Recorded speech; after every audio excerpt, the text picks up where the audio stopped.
Enter now the wonderful 3D world of Tang Garden, a tile placement set collection game for 1 to 4 players from Lucky Duck Games. Join me as I do a 2-person playthrough.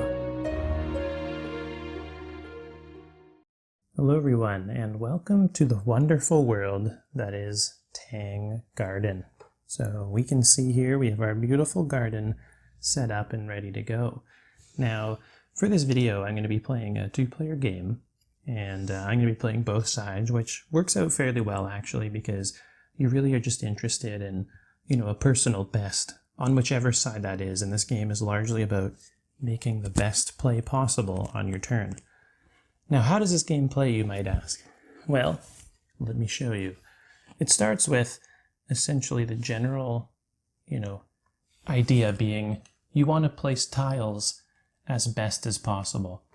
And to place a tile, they have to match the element or the terrain type that is on an existing tile. So, for example, if I put this water tile down here, like so, I can match water to water. Now, when you match water to water, and say, for example, it was my architect's turn here, I would advance the water cube on my player track 1 space forward.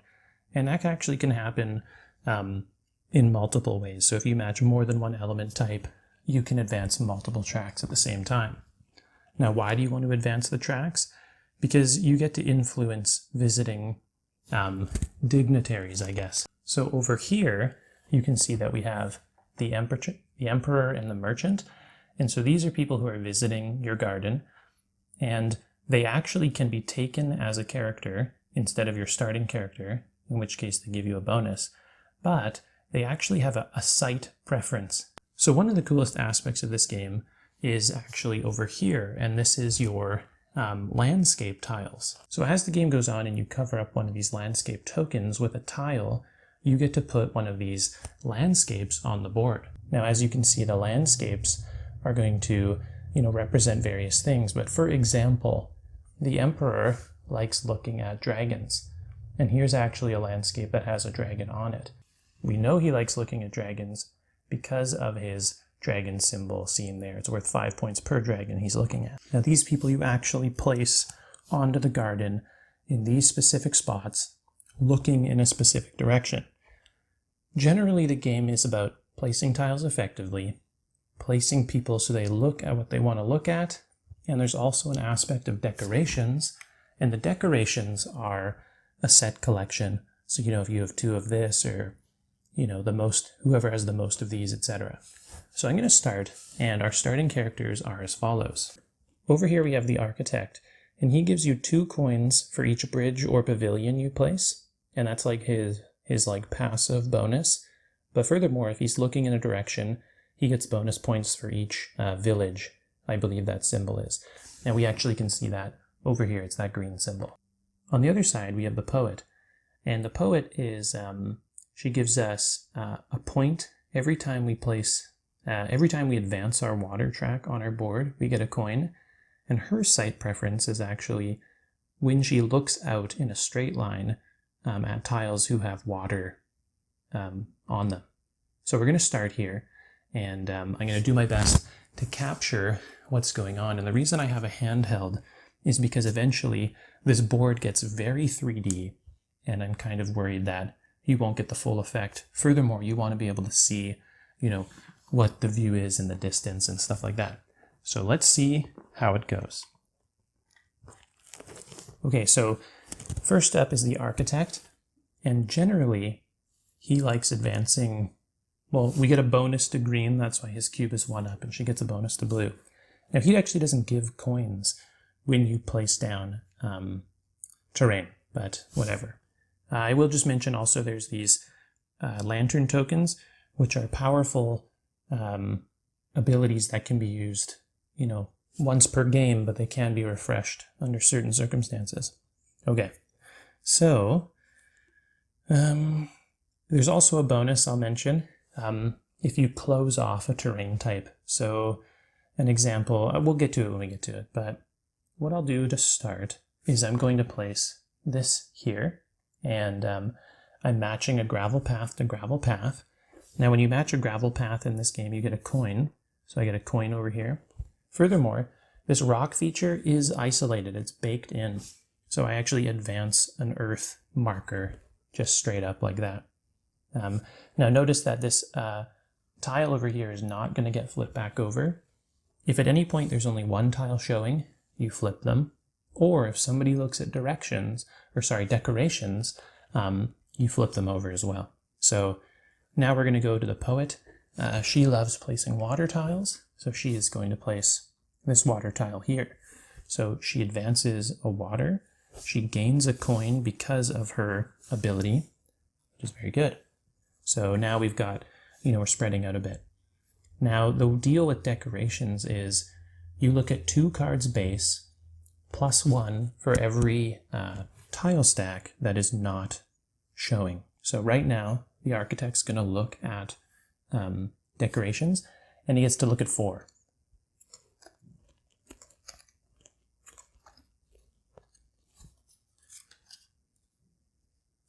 So here are the decorations I've drawn. We can see a bridge, which straight up gives you 2 points for every bridge you have. Also, you notice it has a bonus here. I can advance any element of my choice. Now, this little symbol here is saying you can only place that in a place that has a bridge marker. Fortunately, we have 2 bridge markers. The trees are nice because you get more points for each unique tree you have. You can see here we have a willow and a fish, or a willow and a peach rather. So what we can do is, let's go ahead and take the bridge. So I'm going to take the bridge. So when I take a bridge, I take this card and I put it over by my character sheet. Furthermore, I grab a bridge from the box and I'm going to actually place it right here. Now you'll notice that this actually has a place for a character to stand on it. What's more important is that I get 2 coins every time I place a bridge. That's my architect bonus, so I get 2 points. And I could use a token to place another thing if I wanted to. I'm not going to just yet. So the rest of these go in the discard pile.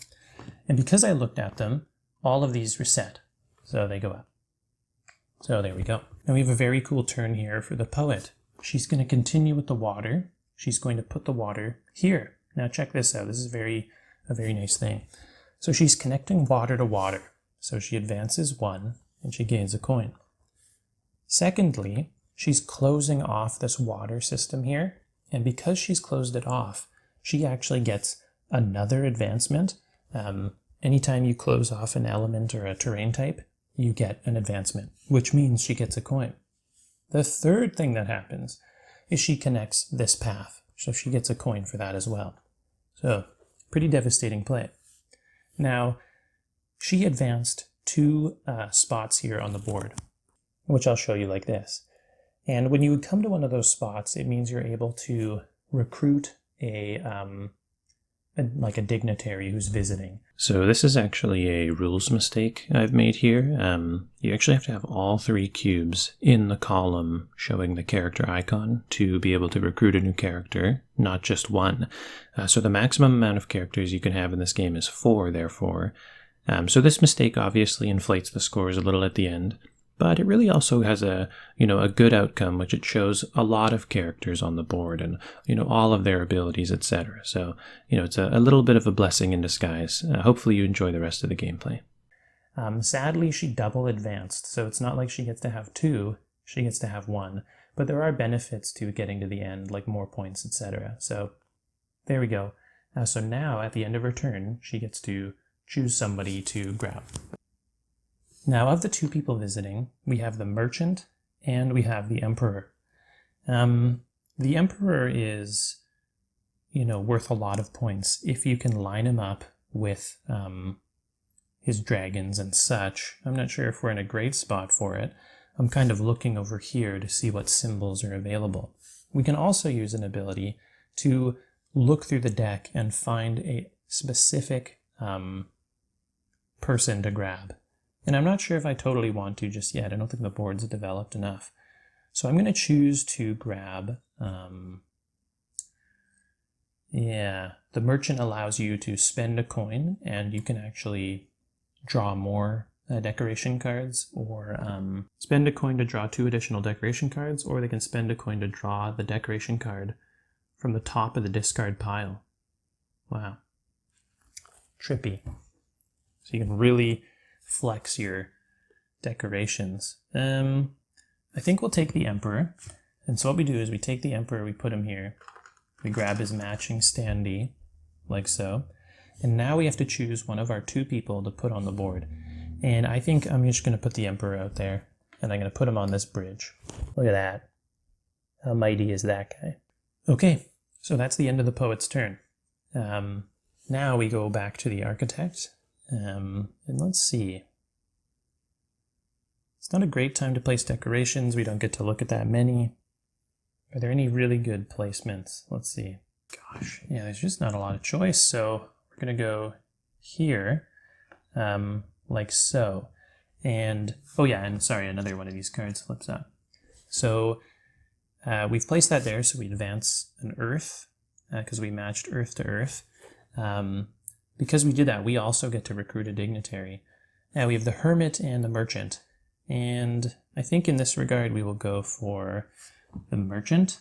So we're going to grab this fellow over here and get him to join our crew. Oh, sorry. Actually, the one character I had was there we go. That's how it should be. Okay, so architect and merchant. For the merchant, we can put either one down. So none of their tiles are up yet, but I think they will be soon. Let's go for, I think we'll get the most bang for our buck out of the architect, placing bridges and pavilions and stuff. So sure. We're going to face this guy down there. And that is, let's see, I think that's it. What else could I do? I could go for a lantern ability. Sure. So I'm going to use a lantern ability. There's 2 reasons I'm going to do this. So this lantern ability here basically means I get to place 2 tiles down. Now, why would I want to do that? Well, the thing is that there's a rule. If ever there's just 1 tile showing, you reset them all, which inhibits somebody's ability to look at decorations. So I'm actually going to do this to kind of deny the other person, myself, that ability. So I put that down there. Now that is a double path connection, so I can grab 2 coins, or I can advance a level of my choice. I think I'm going to take 2 coins though, just because.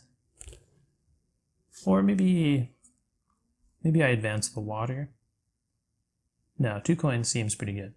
Okay, and now because there's just 1 showing here, I actually flip them all up. So that's a kind of a sneaky thing that you can do using your lantern ability. Okay, so we're back here to the poet, and, you know, part of me thinks she should just carry on with her wonderful water tirade, but she actually isn't, yeah, she's not, you can't actually connect water to water, which is a bummer. What you can do, though, is she's going to go here. So she's going to go ahead and, I just want to see how good you can see that. Yeah, that's pretty good. She's going to put this here. So she's connecting trees to trees, so she goes up a tree level. But she takes this large token and she puts it by her player board. And now what that means is you actually take one of the large landscapes and put it anywhere you want. And so she's actually going to take this dragon landscape here, and I'm just going to see how well this shows up. Pretty good. And she's going to actually put it over here, because now the Emperor is looking at the dragon. And that's what it looks like. So there's the Emperor looking off into the distance at the dragon. Now I wonder, does she want to use any abilities? Probably not. That's fine. Oops, so we're going to flip up another character card here. We got the monk. Okay, back to the architect's turn. It's not a great time to look at, look at decorations per se. He gets to look at 3. That's not terrible, really. Are there any super solid plays? Yeah, there is actually. So he's going to go here, I think, in this spot. And the reason this spot's good is because, one, we're connecting tree to tree, so he's going to go up his tree level. Furthermore, we've actually closed off the trees, so that's another level as well. And of course, we take this token down. Now, he gets to recruit another dignitary if he wants. And who do we want? Who do we want? Now, there's nowhere on the board for them to go. There's no space for them. So what you do is you actually take one of these tokens and put it by your board. And that means later on another turn, you can actually use that token to recruit a character. So there's no space for them here. We're not going to do it. We do go back to the poet now, who actually has a lot of decorations to choose from. So they will. They're going to look at 4.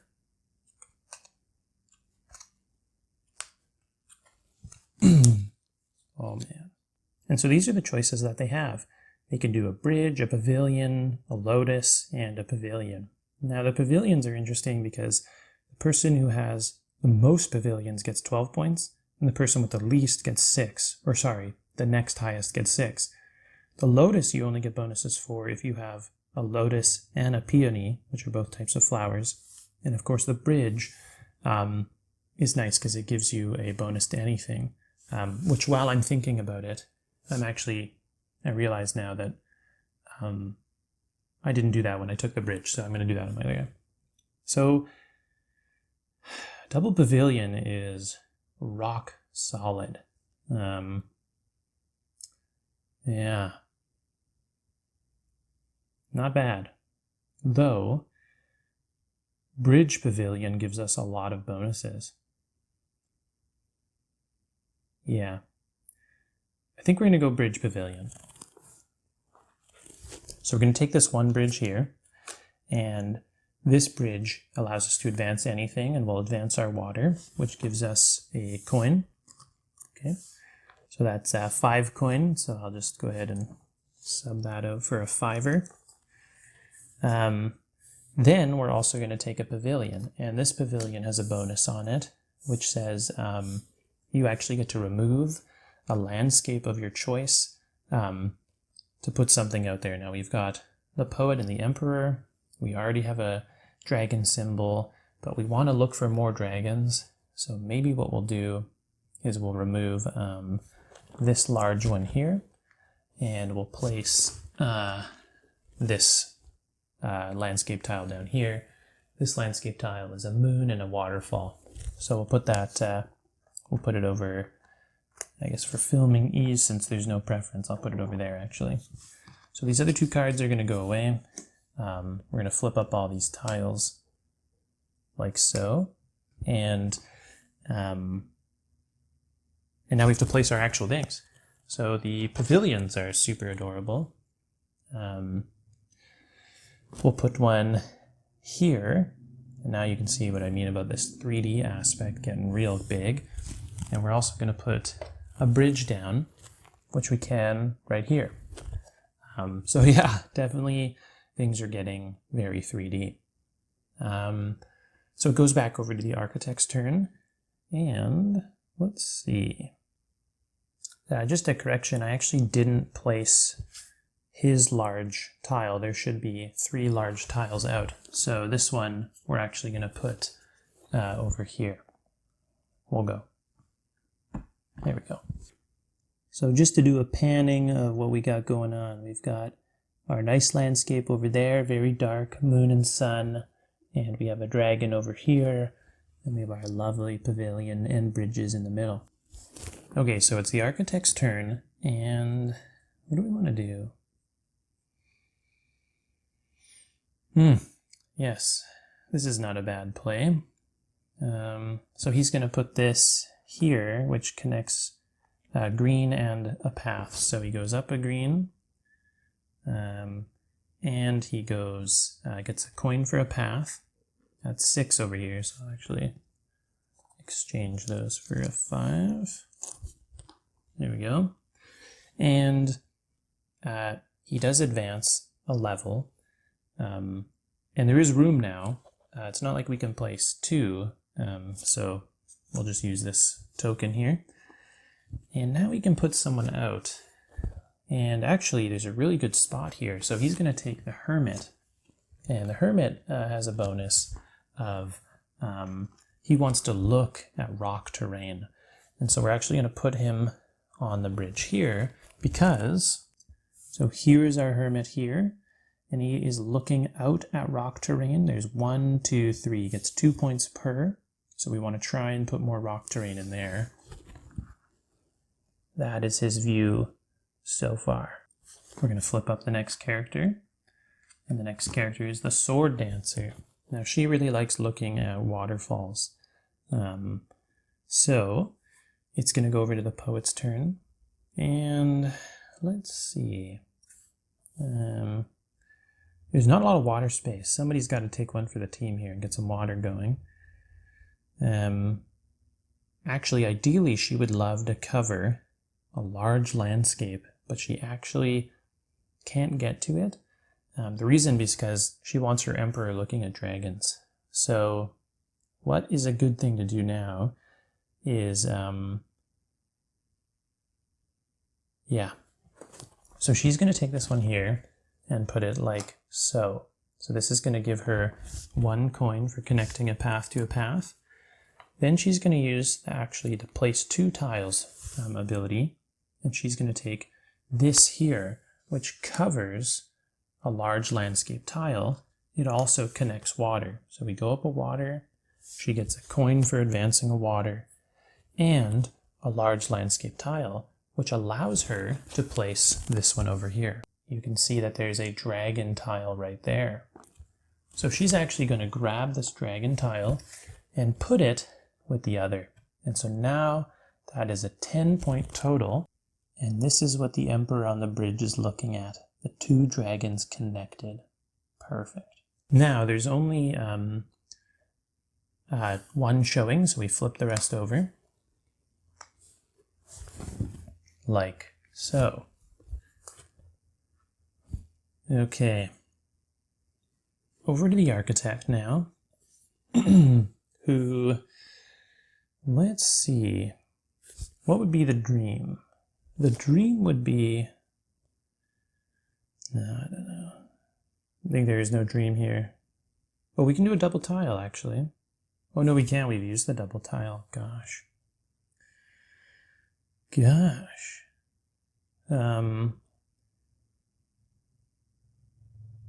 Okay. Let's go for, can we do a double path? Yes, we can. We can also go water to water. Yeah, okay. So we're going to go double path here. Now again, that's worth 2 coins, or it's worth an advancement of my choice. And I actually am going to go,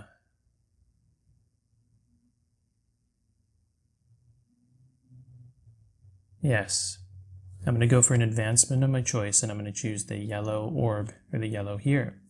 Now the reason the advancement of my choice is so, and the reason that's so valuable is because now I get to place another dignitary, and there is a spot here in the pavilion. What I'm going to do is use this one-time ability over here. It is this lantern icon, and this is I get to search through the deck and take any character I want when recruiting or, enticing a character. So I'm going to go ahead and use this, and the character I'm looking for is the lady.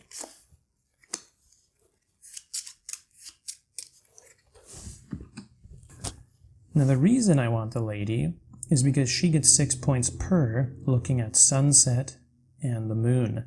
And guess what? Pan up. Wham! They're both there. So I am going to go ahead and put the ladies over by here. I'm going to find her appropriate figure, which is this one with the lovely parasol. And I'm going to put her in the pavilion, which you guys can't see, looking out at the moon. So here she is, looking out at the sun and moon. Ultimately an excellent play, if I do say so myself. So that was him placing 1 tile down.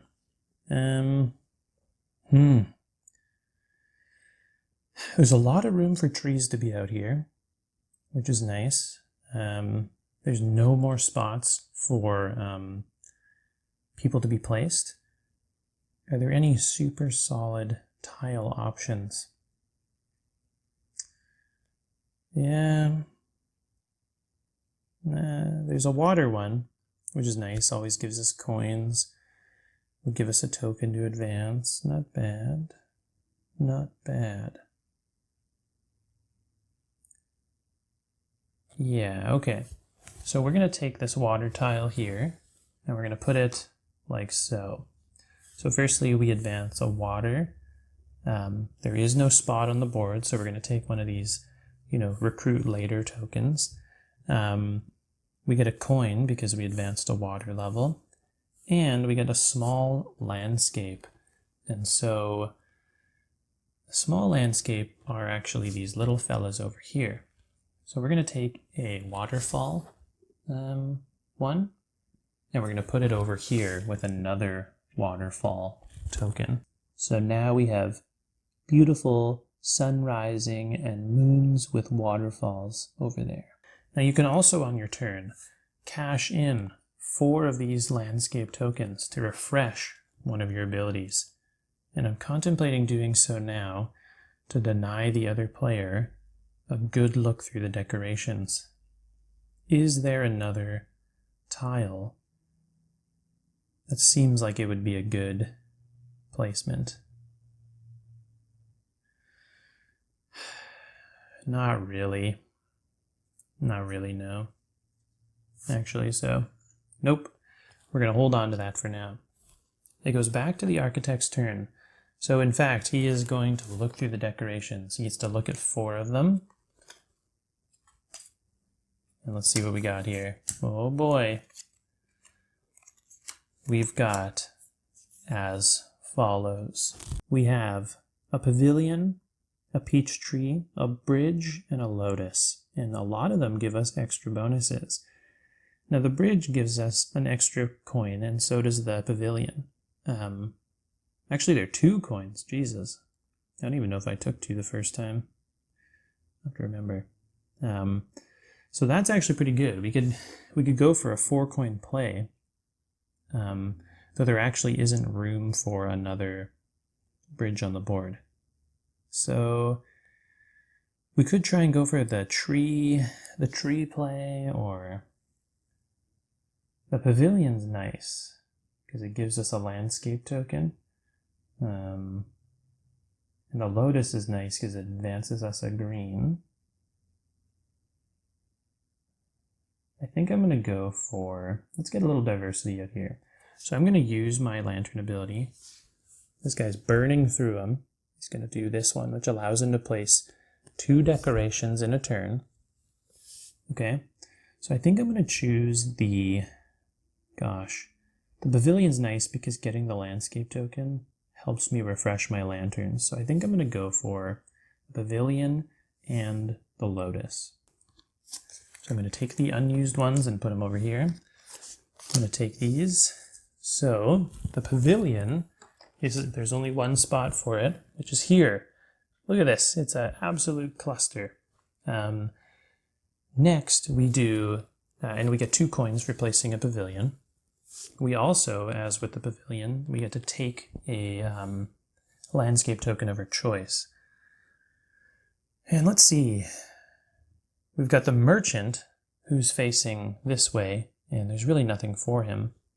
So, but there is a landscape over here with the merchant icon on it. But we can't grab any here, actually. There's none.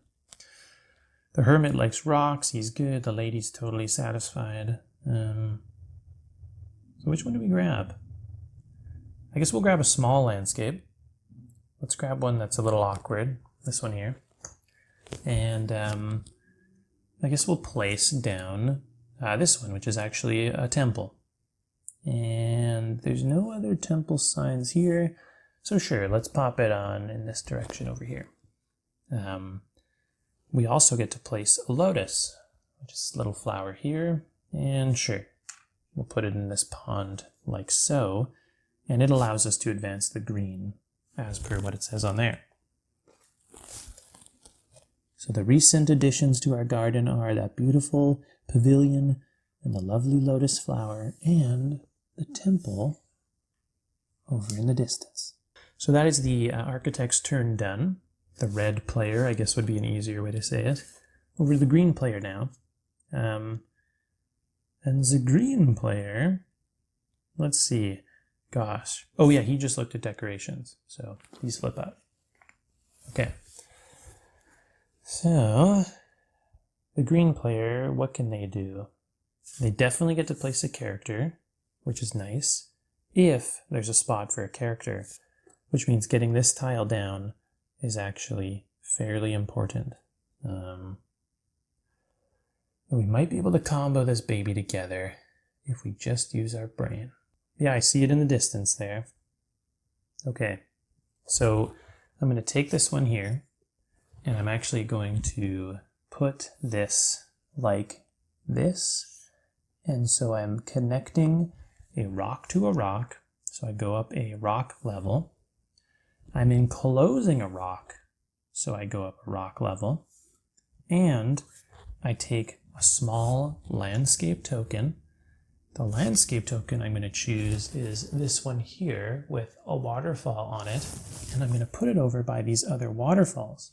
Now, I'm going to use my recruit a character, and I'm actually going to take the sword dancer who likes looking at waterfalls, and I am going to snug her into this pavilion right here. You can see I've put her in that pavilion right there, this one right here, and she's looking out at the 3 waterfall symbols, like right there. Beautiful. Now, if I wanted to place another tile, I could use my, oh no, I don't have that ability anymore. But I do have a lot of these landscape tokens to refresh my things if I want to. We're going to reveal a new visiting character. It's the officer. He's actually super solid. He gets bonus points for the number of icons he's looking at. Very easy to achieve things with. Okay, we're going over here to our boy, the red player. That's what I'm going to call him from now on. And what do we want to do?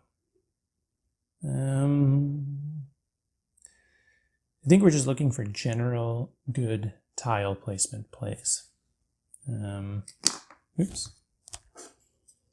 Can we get a double path up in here? Nope. No double path. We can do a no. Yeah, rock path. That's not terrible. I'm going to go for a tree path minor here. And I'm trying to play this as offensively as possible. So here's what we do. We advance a green level. We get a coin for matching the path. Okay. Now we also get to place a small landscape. And there's one here that's a waterfall.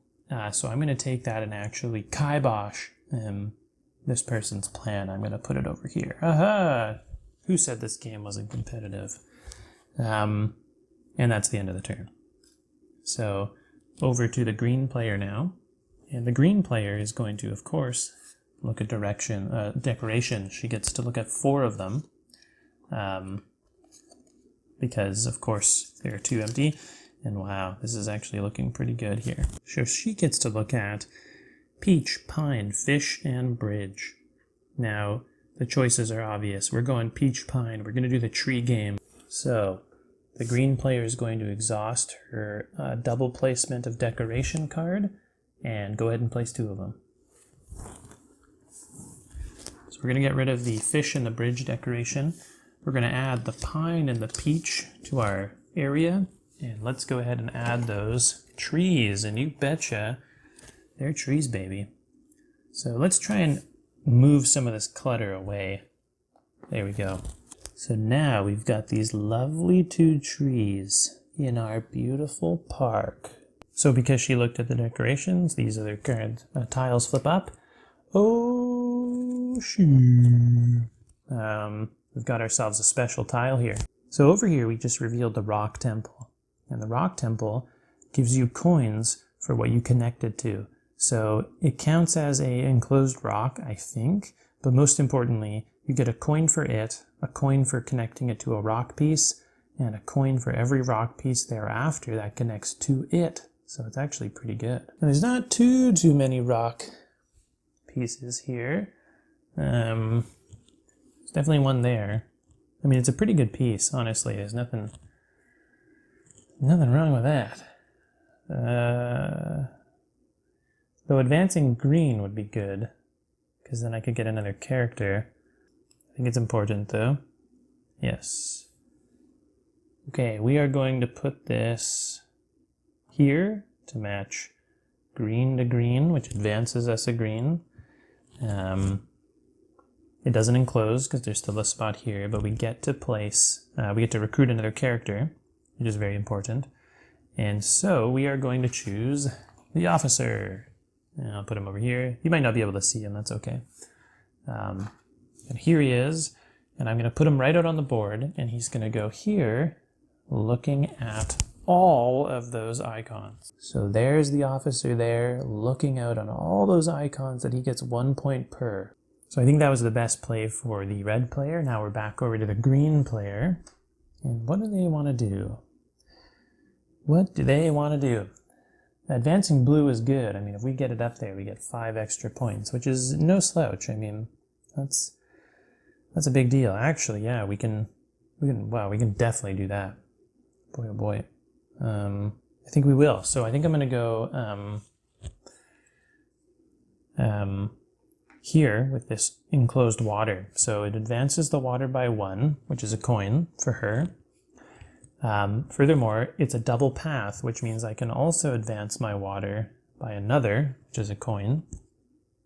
It's good plays. So she's actually at 10 points now. And then I can use my lantern abilities here. I can refresh one. So I will. I'm going to take 4. And I'm going to refresh, yeah, I think I'm going to do the double tile placement. Cool, so I actually am going to do that to refresh my double tile. And I will use the double tile placement to put another tile down. Because, yeah, I would have refreshed my token first, so anyway. And I want to do that because I want to get this rock guy, because it's pretty solid. And the small things don't do much. Sure, I'm going to go ahead and put this rock temple here. That gives me 2 coins, 1 for the rock temple, 1 for connecting to the rock. Furthermore, I get this small landscape token, and I'm going to take the single icon animal and put it over here because I'd rather it than a 2 icon probably. So now we have a completed landscape. Waterfalls, sun and moon, swans fighting. 'Tis a thing of beauty. Most importantly, we flip all of these over so the guy doesn't get a good decoration look. Okay, over to the red dude, and do I want to flip anything over? I am definitely not going to get another character. Oops, I should reveal who the next one is. It's the child who likes looking at the animals. I think we're just going to look for solid play here. Oh my good God. Check it out. If we put this tile here, we are connecting perfectly. I think it's a triple connect. We connect water with water for 1, okay? Earth for 1, and a path for a coin. So that actually feels pretty solid. Do I want to do anything else? Can we get a double path? Hell yeah, we can. I'm going to use 4 of these tokens to refresh my double tile lay ability and use it, flip flap, and I'm going to place this solitary tree over here. And so now I get a large land. So firstly, I get a tree because it's an isolated tree, and I get a double coin, which I'll use to advance the tree level again. And now I'm at that 5 coin mark. Additionally, I get a large landscape tile. And what large landscape do I want to put out, you might ask? I have no idea. Let's start a new landscape. We'll put the animal over here. Wow, beautiful. Okay, we're revealing more. It's perfect. Over to the poet, the green. Obviously, she's going to look at decorations. That's what you do when there's this many things revealed. Oh, it's a lights out play. This is looking deadly. And this is what we revealed. We have peonies, lotus, pavilion, peonies. Sadly, she doesn't have a place 2, which I actually thought she did. And that's why I was really excited. Because the peonies and the lotus go together hand in hand. Another tree would have been good. There actually is no place to place a pavilion on here. So that's a dead card. So I think we're actually going to go for the peony, which gives us a water level. So we take the peonies, we put them down here with us. Take the other decorations, pop them in the discard pile. We place said peonies. Let's place them up here. And we go up a water level, which gives us a coin, and now we're at the maximum water level spot. Additionally, all these tiles flip over. Now you might ask, when does the game end? And we're actually really close. When there are 3 or fewer landscape icons. So really, the game could go on longer, or we could end it promptly. But let's try and make the best plays possible. With the red player here, if he advances the water, he actually gets to place another character. And who is a good one to place right now? Sort of none of them, honestly. Yeah, none of them are particularly good. I can do what? A rock path? Yeah, that's actually super solid. I'm gonna go here. Check this out. That's a rock to rock, path to path. So the rock goes up 1. It's also an enclosed rock, so it goes up 2. And the path to path gives me a coin. So I'm actually at 11 over here. Good. I think that's a better play. He has no shenanigans, really. So that's that. Over now to the green player. She's having a tough time. Oh no, she gets green she can recruit. And she has her recruit any. And that's a big deal. That is a big deal. Boy, it's going to be hard to get though, honestly. There's nowhere to place a character out here right now. That's obviously a valuable spot over there. Can't quite connect enough to swing this in a massive play. Oh, that's not true. Yes, we can. Check this out. I'm going to take this one here, and I'm going to put it here, path to path, which gives us 2 coins or allows us to advance a track of our choice. We choose the green path, which allows us to recruit a character. She uses her one-time ability here to look through the deck for a character of her choice. And we're going to choose the Empress. And the Empress is a trippy character because I'm not really sure what's going on in her family. No judgments here. But if she is not looking at the Emperor or the Lady, she gets 9 points straight up. So we're actually going to face her off on her own. Just let her have a little peace and quiet for 9 points. That's a great play. That's it though. We're going back over to the red player, who now should of course look at decorations. That time again.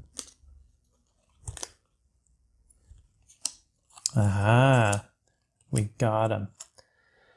So I'll show you what we got. For decorations, we have the peonies, the magnolia, the birds, and the lotus. Now, of note, the peony is important because we already have a lotus. So we're definitely taking the peony. We're going to take that card and put it over here. We're going to grab the rest and throw them in the discard. And we're going to place our peonies. Let's put them over here by the peonies. Perfect. Perfect play. And then we flip over all of our stacks, of course, like so. Okay, over to the poet now, the green player. Boy, it's going to be really hard for her to get characters now. She's very far away on her track, so we really just want to match up solid plays. Yeah, maybe clean up these tokens a bit.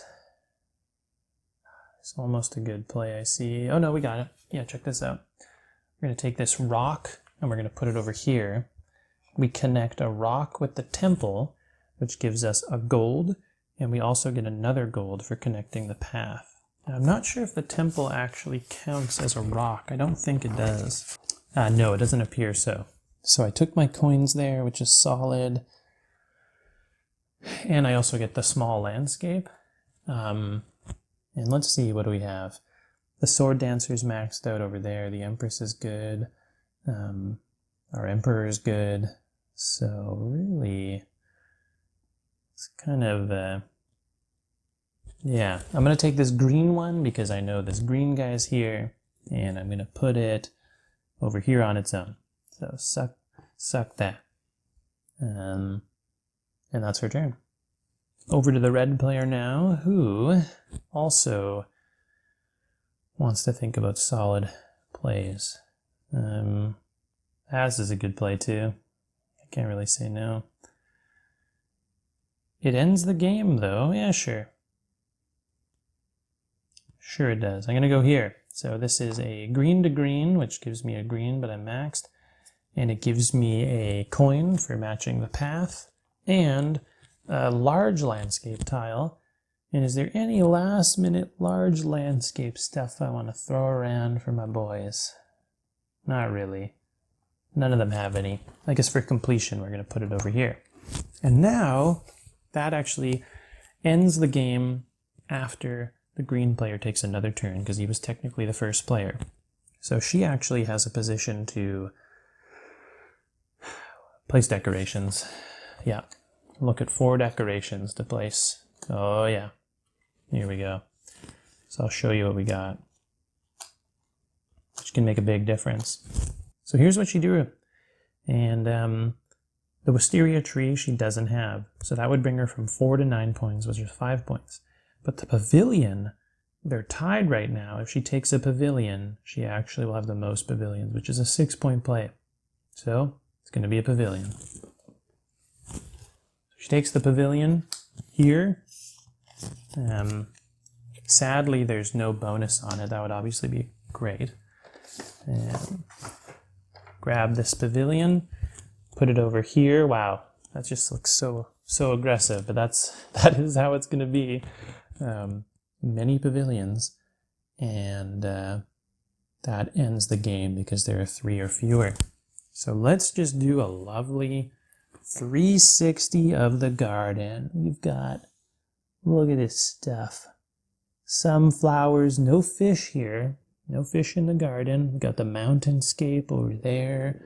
All these dignitaries in the middle for some reason. Some trees over by the dragons. Nice. So now we do endgame scoring. And I definitely need a pen and paper. Okay, if you're curious how we did, let's find out. So firstly, we tally all the coins that each player has. Now the red player has 12 for just straight up coins.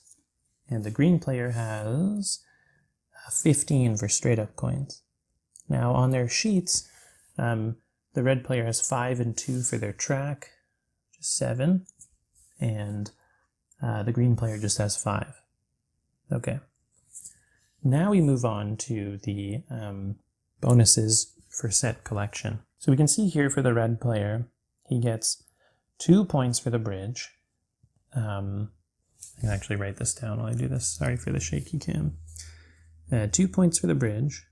He has the second most pavilions, so he gets 6 points. And he has the lotus and the peonies, which are 6 points. So to remember I got those, I'm going to take the decorations and put them over.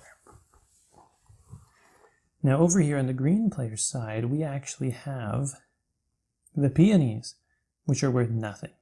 Okay? We have the pavilions, which are worth 12 points because we have the most. And we also have 2 trees which are worth 4 points. So I'm going to take all these and throw them over here.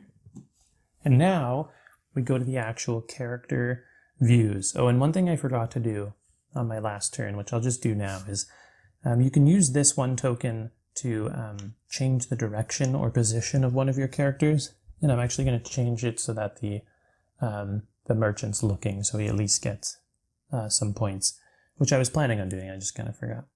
Anyway, we're going to go through each of the characters now. So first, we're going to go through the red players. And the officer gets 1 point for every icon he's looking at. So the officer is right here. And he is looking at 1, 2, 3, 4, 5, 6, 7, 8 icons, which is actually pretty good. And the lady gets 6 points per sun and moon she's looking at. There's only 2 in the game. And you better believe it. Hiding here inside this pavilion, right here, she is looking at both sun and moon. So she actually gets the full 12 points. The architect we didn't use. He has passive the whole time.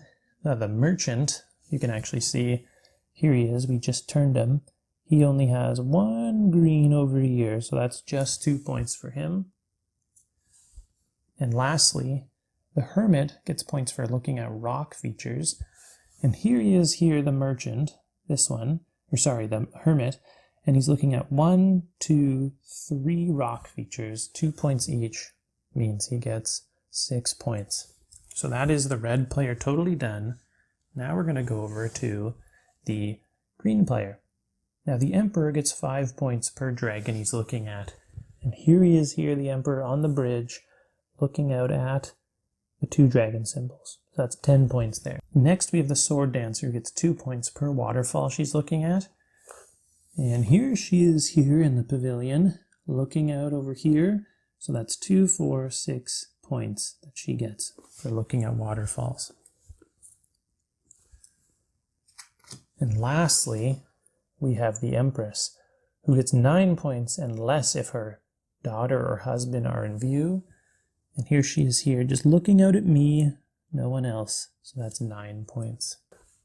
And the grand totals, wouldn't you believe it, are 61 for the red player, 63 for the green player. So the winner is the poet. She who prided herself on planting the trees, the peonies, the pavilions, and of course maximizing the value of the lonely empress, the emperor, the royal family. So let's do a celebratory 360 of our garden. Nice. And there you have it, folks. That is Jade Garden in a nutshell. Quick game, visually delightful. Let me know what you think in the comments section below. If you'd like this game, if you think you're going to get it. And thank you so much for watching.